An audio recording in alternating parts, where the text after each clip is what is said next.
I've been playing music for about 25 years, I guess. My older brother is a musician, and he is 7 years older than me. He's still 7 years older than me, even though I'm trying to catch up. And he's a guitarist, and I guess like a lot of people, my older brother was kind of like my hero when I was a little kid, so I was just copying him. And he studied jazz, did the same jazz degree performance that I went on to do and now teach on.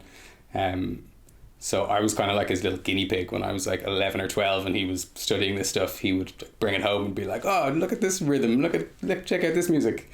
And I was really thinking about improvisation a lot from that age, and was exposed to a lot of like quite, I guess, experimental music, and not the kind of music that most 11 and 12 year olds were listening to. So I actually started playing piano first. We had a guy who lived just around the corner from us, and he was a great piano teacher, so I went to him for a while and was really enjoying that. But then he moved away and just never really found another piano teacher, so kind of kept playing on my own a little bit. And then my brother was encouraging me to play the drums. He said, oh yeah, he'll be really good at drums, was convincing my parents that I needed to get a drum kit. And later I realised it was just because he wanted to have a drum kit in the house so he could rehearse with all his bands. But I fell for it and started playing. My parents convinced me that if I got lessons for like, I think it was about 6 months and it went well, then we could look at getting a drum kit. It was quite serious from the beginning and practiced, and was like playing jazz kind of straight away because of my brother. I didn't do the kind of playing in rock bands and playing backbeats. I think I only actually learned how to play a backbeat when I was about 24, which was kind of the opposite of a lot of drummers' experience. So yeah, I was playing a lot and went on to study in what was Newpark Music Centre at the time, did the BA, went to Switzerland afterwards and did a master's in Lucerne. Had a really great time over there and met a bunch of amazing musicians that I still kind of play with and tour with regularly. So in 2013 I went to New York on a Fulbright scholarship, and I was exploring the area between composition and improvisation, setting up sessions with loads of musicians there. I'd gone back and forth on trips a few times, and definitely the music in New York and even specifically in Brooklyn really resonated with me. This idea of people playing tunes where it kind of wasn't clear what was improvised and what was composed. That's the kind of music that I've always liked listening to, and like playing people like Tim Byrne or Ingrid Laubrock or Chris Speed or Jim Black or Mary Halverson. Really amazing improvisers, but also people with a really strong sense of identity in their composition. So it was amazing to get to be there at that time and play with those musicians and have sessions with them and just go to gigs every night. Then I came back, and kind of since then I've been just playing on the scene, teaching. I did a PhD in Ulster University that I finished in 2021, kind of on the same topic, improvisational approaches to motivic compositions. So that same idea of kind of where the balance lies between composition and improvisation. And have a lot of projects here. Lead a couple of my own projects, like Redivider, which is a kind of improv quartet, drums, bass, alto and trombone. We've released a few albums. And then there's Insufficient Funs, which is another project with drums and bass saxophone.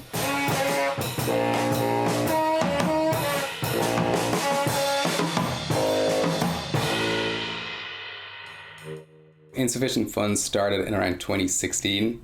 I had played with Sam a lot in various contexts. We were in a band together called Airy, which was kind of a combination of people I'd met in Switzerland and musicians that Sam had met at an IASJ meeting, the International Association of Schools of Jazz.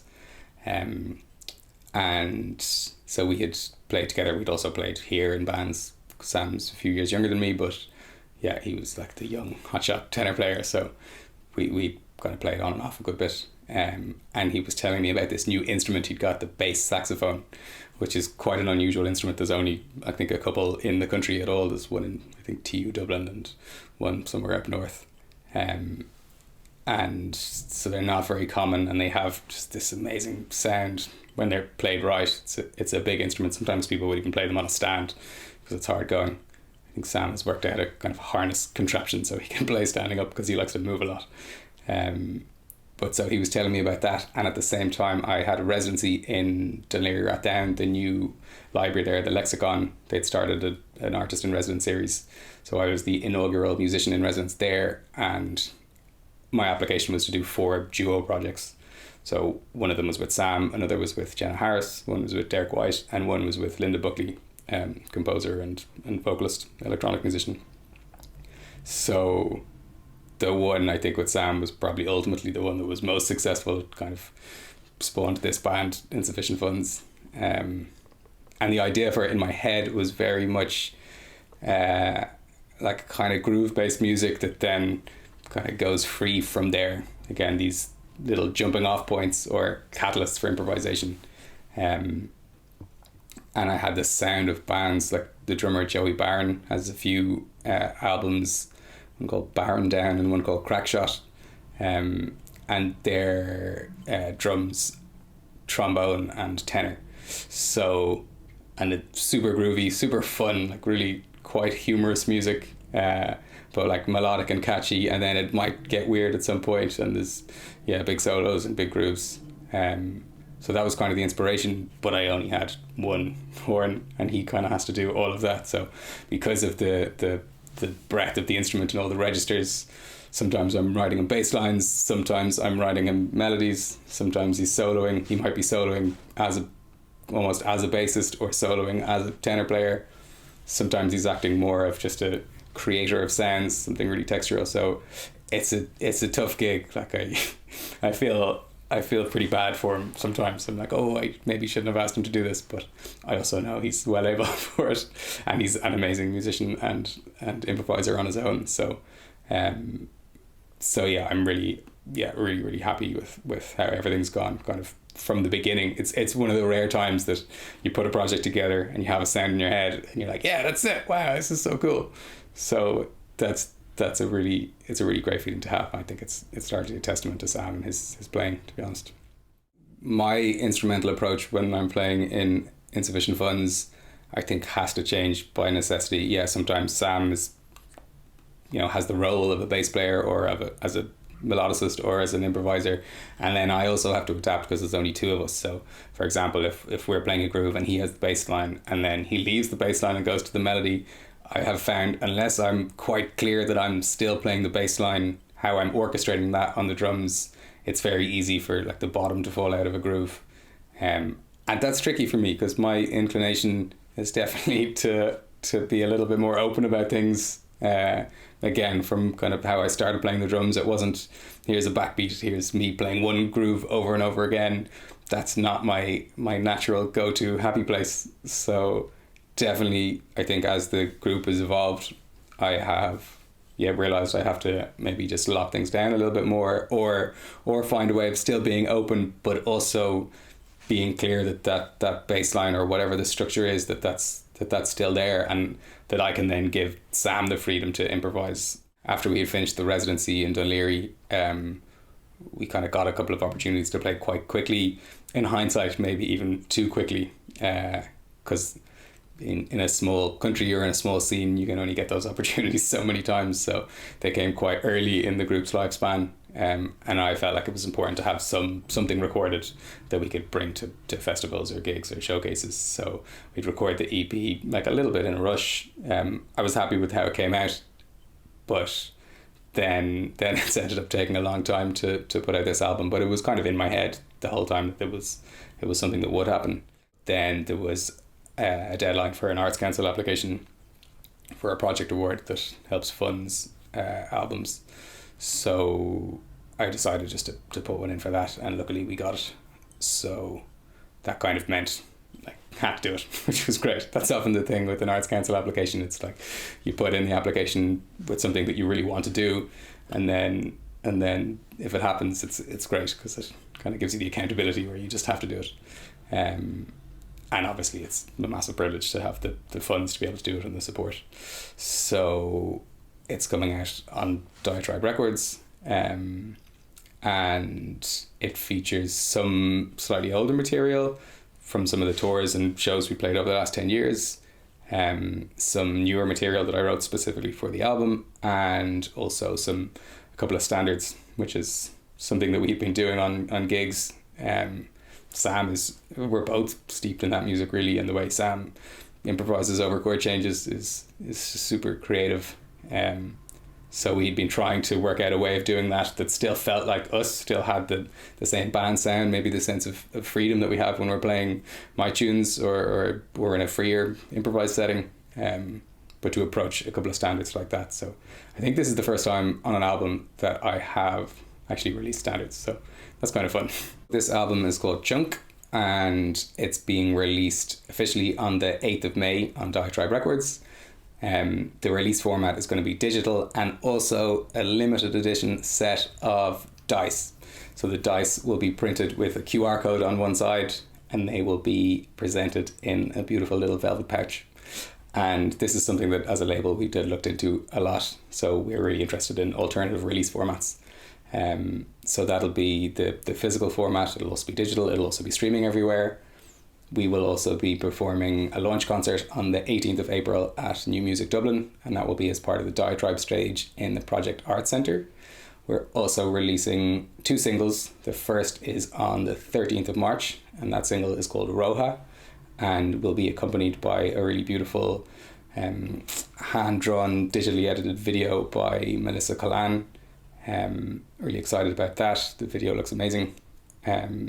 She drew the animation live to the music, so yeah, it really breathes new life into it.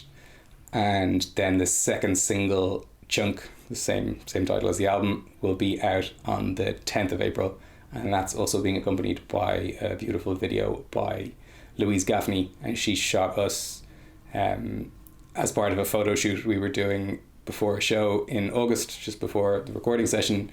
We were walking around Capel Street having a photo shoot, and she shot that, and then also shot the show, which was in Kirkos, just off Capel Street. So it really, it's cool. You see a lot of just like Dublin happening around us, and there's some slow motion clips, and the colours are really nice. Louise is an amazing videographer and also a musician herself, a visual artist. So yeah, we have a series of things leading up to that full release on the 8th of May.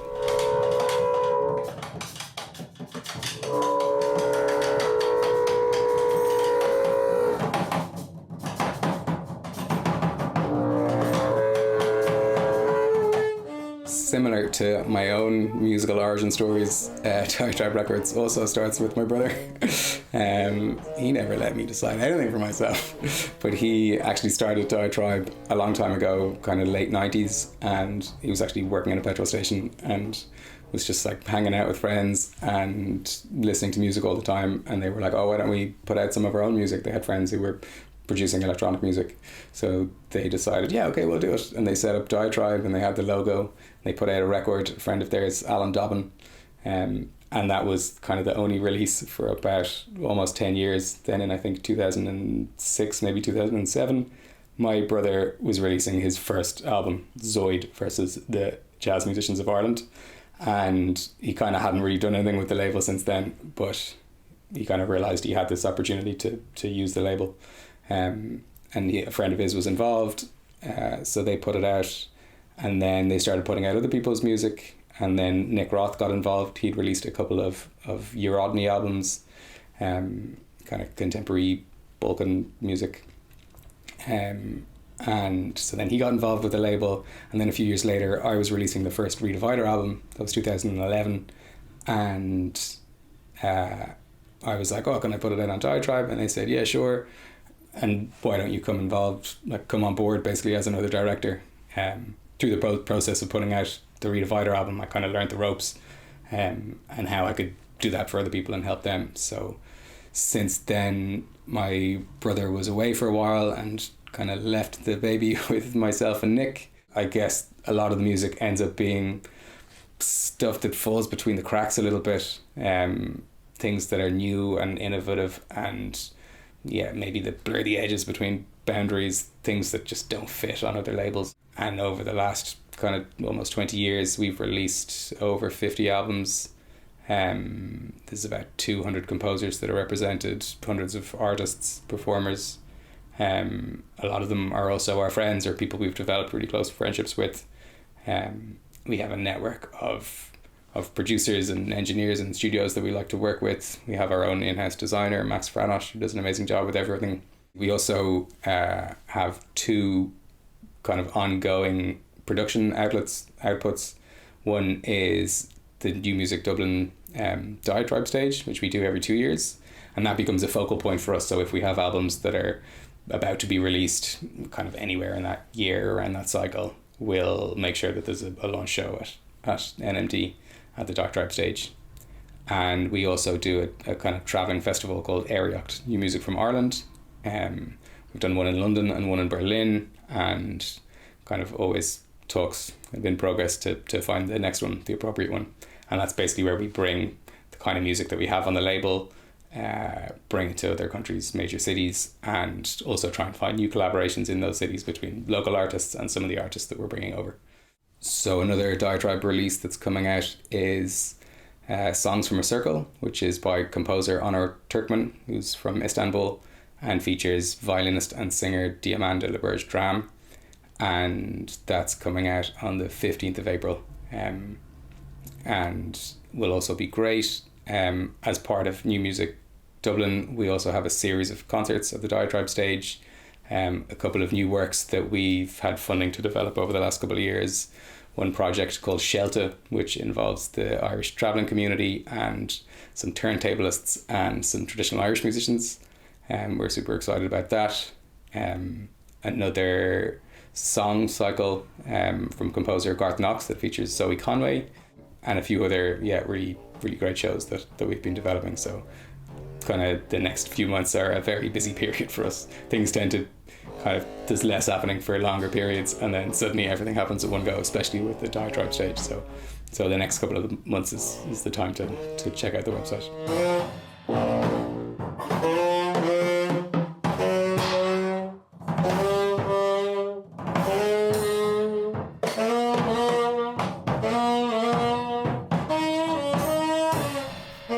So obviously I've been involved in the Irish jazz scene for a long time, probably playing my first gigs 20 something years ago, 24 years ago. So yeah, I think it's definitely changed. I feel like when I started playing, there was a lot more gigs to go to. There was a lot more kind of international acts that you could see. There's definitely less of that now. I don't think you can really blame anyone for that, because I think that's more of a global thing, and a lot of those artists are actually just touring less because it's harder for everybody to make that work for kind of global reasons. But there's been ebbs and flows. Like at times it's felt like there's been very few gigs, and that can be really disconcerting. You know, as a musician, you just want to play, and when there's no opportunities, it's really hard to develop. And obviously, like, it's a small scene here. It's a small jazz scene, and it's not like Ireland is particularly known for jazz internationally. So I don't think you can expect us to have like huge amount of opportunities. But I think it's really great at the moment to see a load of kind of smaller gigs popping up. I think now more than at any point in the last 15, 20 years, feels like there's kind of regular gigs almost every night of the week. And that's really important for any scene to develop. What feels like what's missing is then the opportunities after that. So you have people, you know, playing every week, developing a sound, developing their musicianship, and then what happens? You know, one of the only kind of full-time venues we had was the Cooler in the Complex, and that's been shut down, which is absolutely heartbreaking, both for everyone involved and the whole, you know, artistic community that had developed around it. And there's a few venues, there's places like Arthur's that do a great job of supporting a certain amount of artists, but it's not really enough. So yeah, generally more opportunities, more just kind of venues that aren't just putting on a regular gig or a free-in gig that's just kind of there in the background, but that's a focal point and that can showcase the artists and say, look, this is really high level art and deserves to be listened to, and that people should be paying good money to go in, and pushing the importance of that. I think if you don't have that and you just have all of the local kind of free-in gigs, then it almost tricks audiences into thinking, okay, well, this is just music that we go and hear for free while we have some beers or some drinks. And I think, like I said, there is a really important place for those gigs, but there also needs to be something afterwards. Also, in terms of export, it's something that's I think been really lacking. You try and book a tour for an Irish jazz band, and people are like, Irish jazz band, what is that a thing? It's like, maybe they've heard of Louis Stewart, but in terms of like the last 20 years, I think the all of the best known musicians are really people who have actually travelled and just lived abroad and probably still live abroad. And that's kind of sad to me, that the musicians who've stayed then just aren't that well known, because it's not about their output, it's not about their musicality or their creativity, because they're doing stuff that's just as amazing as anyone else in Europe or in the world, really. But they just probably haven't had those opportunities. And I don't really know what the answer to that is. I don't know what the fix is. We keep trying, and trying to set up some kind of mobility for artists, some way of getting Irish artists abroad is really important, like the Diatribe Area Festival, just maybe more bottom-up schemes like that. Exchange tours. I used to be involved in a network called Match and Fuse, and we'd organise an exchange tour with a band from other places in Europe. They'd come here, we'd organise a double bill tour, and then they'd do the same there. And things like that are really, really helpful. Just a way of getting exposure, of being able to play in another country in a scene and knowing which venues to get to, maybe especially the underground ones that you might not know about. It's not about going abroad and playing for thousands and thousands of people. It's just doing the same kind of thing we would do here, maybe going over and playing, for a room of 40, 50 people, discerning, appreciative music fans. But it's hard to know how to find that and where to start. So just, maybe working out initiatives that are a little bit more bottom up like that would be helpful. But I definitely would take some positives in what's happening on the ground here at the moment, and all the people doing great work to just make sure that there is music happening, with like great live jazz and improvised music every week. So it's not all doom and gloom.